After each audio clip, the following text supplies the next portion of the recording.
এবার ঘাটালের দাসপুরের চাইপাট এলাকায় সক্রিয় নিষিদ্ধ কফ সিরাপ পাচার চক্রের বিরুদ্ধে বড় সফলতা পেল দাসপুর থানার পুলিশ। গোপন তথ্যের ভিত্তিতে শুক্রবার রাতে পরিচালিত বিশেষ অভিযানে 3 যুবককে গ্রেপ্তার করা হয়েছে।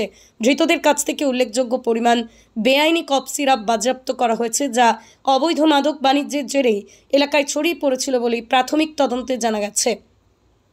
পুলিশ সূত্রে দাবি, চাইপাট ও সংলগ্ন অঞ্চলে দীর্ঘদিন ধরেই সক্রিয় থাকা এই সংঘবদ্ধ পাচার চক্রকে ধরার জন্য পুলিশ চেকিং বৃদ্ধি এবং নজরদারির পরিধি বাড়িয়ে দিয়েছিল। অভিযানের সময় 3 সন্দেহজনকে হাতে নাতে আটক করে সম্ভব হয়েছে। ধৃতদের পরিচয় এবং তাদের পূর্ববর্তী অপরাধমূলক সংযোগ যাচাই করা হচ্ছে। তদন্তকারী আধিকারিকদের ধারণা, এই 3 যুবক কেবল পাচার চক্রের সামনের সারির কর্মী। তাদের পিছনে একটি সুসংগঠিত মাফিয়া চক্র কাজ করছে, যারা সীমান্তবর্তী অঞ্চলগুলি থেকে মাদকদ্রব্য এনে জেলার বিভিন্ন প্রান্তে তা ছড়িয়ে দিচ্ছে। ধৃতদের জিজ্ঞাসাবাদ করে সেই বৃহত্তর চক্রের মূল হোতাদের চিহ্নিত করার লক্ষ্যে তদন্তে গ্রেপ্তার করা হবে।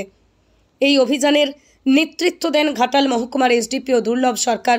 উপস্থিত ছিলেন দাসপুর থানার OC Anjani Tiwari, second officer Tarun Kumar Hazra, Daspur 2 BDO Prabir Kumar Seth সহ অন্যান্য থানার পুলিশ ও প্রশাসনিক কর্মীরা। তদন্তকর্মী আধিকারিকরা জানিয়েছেন, জনস্বার্থে ভবিষ্যতেও এ ধরনের তল্লাশি অভিযান আরও কঠোরতা বজায় রাখা হবে।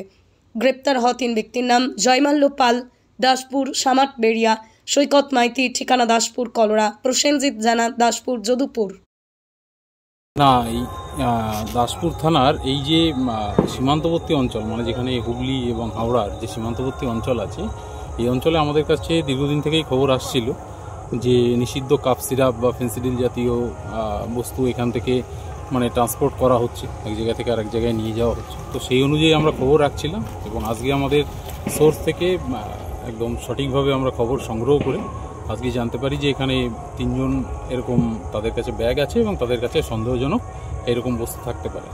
তো সেই হিসাবে আমরা খবর পেয়ে আমরা এখানে আমাদের পুলিশ ফোর্স আসে এবং তাদেরকে ডিটেন করবার পর ম্যাজিস্ট্রেটের উপস্থিতিতে যেরকম এসওপি আছে সেই এসওপি ফলো করে সার্চ সিজার করা হয়েছে এবং এগুলোকে উপযুক্ত কেস লস করে এদেরকে কোর্টে পেশ করা। স্যার, খবর কি আগে থেকে ছিল?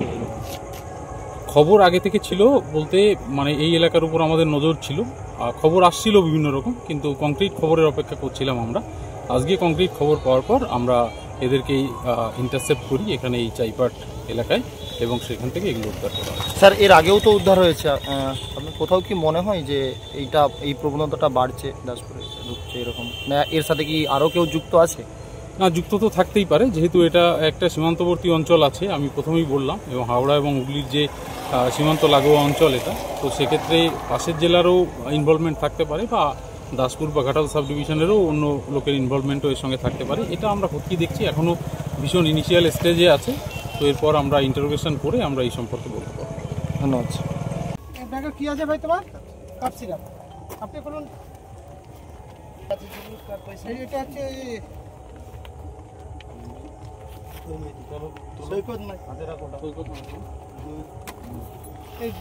একটু লাইটটা দেখান ভাই। পিএইচডি 24142 ব্যাচ নাম্বার একটু প্রত্যেকটা চেক করে নাও।